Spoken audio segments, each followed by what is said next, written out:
Memeology, the study and creation of memes by Christine Marino. If you have gone on the internet within the past couple of years, you have more than likely heard this word before, the word meme. You may even have a guess of what it means, but could you point one out? Could you even make your own? The year is 2019. You're laughing at the pictures online. The pictures are funny because you understand the contextual foundation of the jokes. This understanding makes you feel included, as if you're part of an inside joke. You look to your left, then to your right. You're actually alone. You felt alone for years, but the pictures online help you to forget that. The pictures online make you feel like you're having genuine shared experience. You know deep down the experience is not genuine because there is a void in your heart that even the freshest meme could never kill. A meme is an idea, behavior, style, or usage that spreads from person to person within a culture.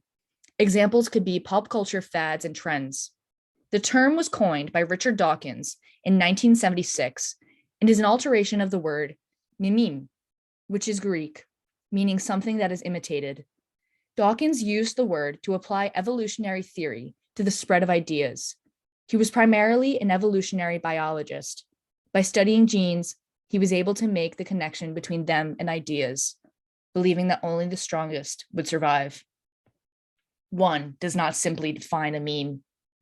This is a meme. In most eyes, memes are something silly that you just share with your friends on the internet or those weird pictures your kids keep laughing over. It was not until recently that memes were seen as a true and legitimate form of media and could and should be studied to see how they influence our culture, just as trends affect our culture. Go ahead, get in the pond since you want to act like a silly goose. Shut up, Mom. This isn't a phase. This is the real me. To quote Dr. Kendrick James, a professor of linguistics and media at the University of British Columbia, he believes memes are so widely spread because they're entertaining, they're accessible. People can produce them, and their visual communicative dimension are starting to dominate. You have a phone, you can access the memes. It is cross-cultural. There's text, but only people who are in on the joke will get what you're referencing. At the same time, a specific meme is only understood by certain people. Say, older adults will not understand your meme jokes. They are for youthful communication, for those under 40, creating a sense of community. People bond over finding a certain meme funny. As memes replicate, they undergo a process of mutation, variation, and competition. They require continuous user adaptation to survive. Let's take a deep dive into the timeline of memes and their evolution. The time when memes first began is known as the pre-meme brain era, from the late 90s to 2010. They were shared through emails, online chat rooms, MySpace, and other sites that came before the social media giants that are a part of our everyday lives today. Many original memes were like the ones today, including funny pictures, GIFs, or videos that were helpful in making jokes. A well-known meme from back in the day is a video called Peanut Butter Jelly Time, where a banana dances around while repeating, "Peanut butter jelly time." The meme brain era was born from 2011 to 2015. The meme brain era created the idea of the quote-unquote modern meme, where top text, bottom text memes became the most successful species of memes to exist. Many are still popular today. Popular top text, bottom text memes include Bad Luck Brian, Creepy Willy Wonka, and Thug Life Dude. Memes reached a point in its existence where anyone could create their own through various sites. This meant easy posting and fast attention. Escapes a burning building, gets hit by a fire truck. I don't want to live on this planet anymore. Why are you like this? I'm doing a snooze. You have work, Puggerino. Heck 'em. Then the dank meme brain era from 2015 to 2019. Some argue this is the golden age of memes, where the best memes are created through social media platforms like Instagram and Twitter. They are shared faster than in any previous era because of the growing change in technology. The memes are perplexing, dubious, and undeniably dank. Memes like Harambe Caveman SpongeBob, Savage Patrick, Arthur, and Dat Boy have all been recreated and shared all over the internet.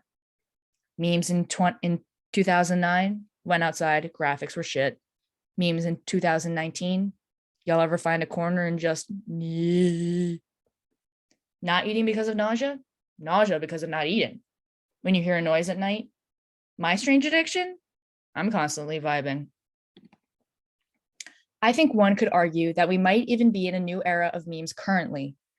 I believe ever since the beginning of the coronavirus pandemic, memes have been coming and going at an even faster rate. The introduction of the app TikTok and the lockdown plays a major factor in this new era. This era we are currently in could be referred to as the dystopian era for the internet. Memes are being posted all over, discussing things like the election, Black Lives Matter protests, all the way to Tiger King. January 1st, 12 a.m. Thank God 2020 is over. This year will definitely be better. I never wanted to go to a restaurant so bad in my entire life. Never, I swear. Existential dread, regular depression, financial anxiety, election anxiety, seasonal depression, COVID anxiety, burnout. New COVID variant, doesn't watch the news. I am never going to mentally recover from this year.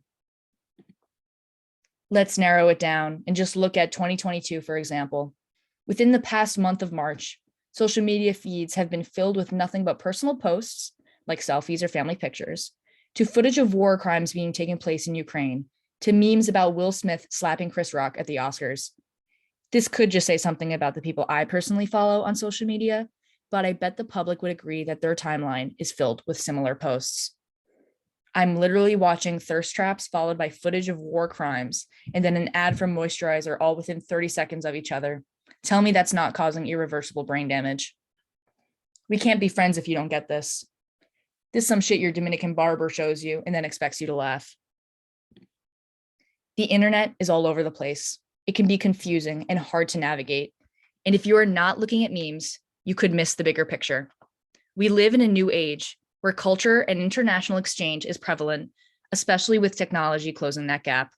And precisely because of this, as well as the emergence of the internet society, multi-faced, non-standardized memes emerged to take the role of cultural and subcultural descriptors. Memes unite people from various diverse communities, and being able to shrink context from text and pictures delights people.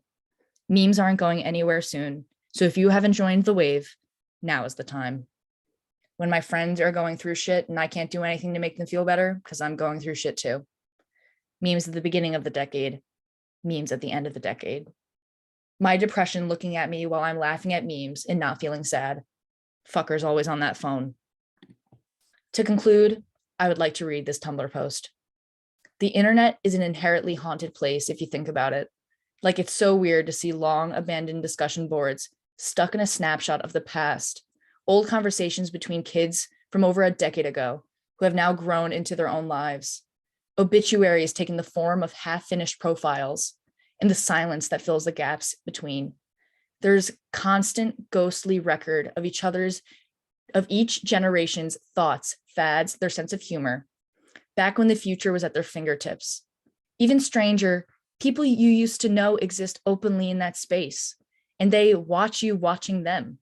If you want, deceased musicians can play through your headphones. There's always an underlying sense of reminiscing and time escaping our ever shortening attention spans. What a fucking graveyard. These are my sources. Thank you for listening.